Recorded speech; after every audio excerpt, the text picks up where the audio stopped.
عورت گھر میں بھی ہے، گھر میں ہے، اور وہاں صرف محرم آئیں گے، نامحرم نہیں آئیں گے۔ محرموں کی اتنی لمبی لسٹ دی گئی ہے، اللہ نے کس لیے دی ہے؟ کیا قرآن مجید میں لفاظی ہے؟ ایک ایک لفظ گنجینہ معنی کا طلسم اس کو سمجھیو جو لفظ کے غالب میرے اشعار میں آوے۔ غالب نے تو تعلیق کی ہے، اللہ کے کلام میں تو یہ بات صحیح ہے نا۔ گھر کے اندر نامحرم نہیں آئے گا۔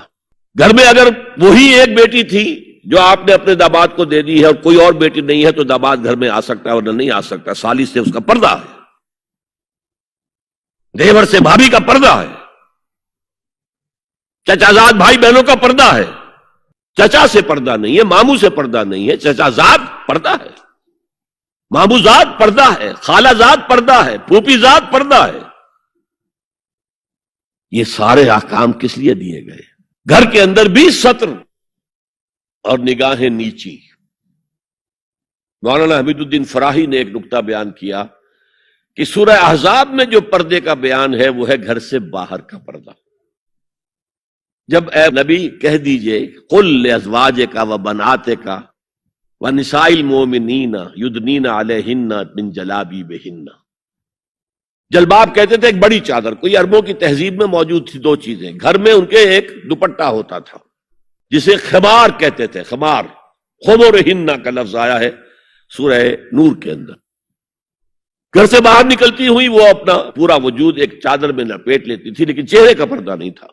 اب فرمایا گیا اے نبی اپنی بیویوں سے اور اپنی بیٹیوں سے اور اہل ایمان کی بیویوں سے، اب بات آگے بڑھ رہی ہے، اہل ایمان کی بیویاں شامل ہو گئی، اس لیے کہ تو ساری بات ہی ازواج مطہرات سے جو ہو رہی ہے، اس لیے ہو رہی ہے کہ وہ اسوہ بنے مسلمان خواتین کے لیے۔ ان سے کہہ دیجئے وہ اپنی چادروں کے پلو لٹکا لیا کریں۔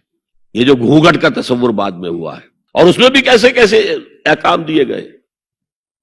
لباس وہ پہنو جو ڈھیلا ہو، تنگ نہ ہو، ٹائٹ نہ ہو، جو جسم کے نشیب و فراز کو واضح کر رہے ہو، اتنا باریک نہ ہو کہ جسم جھلک رہا ہو اس میں سے۔ اور اس پر اضافہ وَضْرِبْنَا بِخُمُرِهِنَّ عَلَى جُيُوبِهِنَّ، اپنے گریبانوں کے اوپر اپنی روڑنیوں کے، یہ خمار آ گیا جو اوڑھنی ہوتی ہے، اس کے بکل مار لو، تاکہ نسوانی حسن کا ایک بڑا حصہ ہے یہ چھاتی جو ہے، اس کو اور ایک کور ایڈیشنل مل جائے۔ کرتا تو ہے ہی، لیکن وَضْرِبْنَا بِخُمُرِهِنَّ، خمار کی جمع خمر۔ سورہ احزاب میں آیا جلابیب، جلباب کی جمع، وہ بڑی چادر جس میں لپٹ کر گھر سے نکلتی تھی، لیکن یہ کہ یہاں پر خمرہن، خمار کہتے ہیں اوڑھنی کو جو گھر میں بھی استعمال ہوتی ہے، تو وہ سر پر بھی ہو اور اس کا ایک بکل جو ہے تمہاری سینے پر بھی آ جائے، ایڈیشنل کورنگ۔ اس کے باوجود بھی نگاہیں نیچی رکھو۔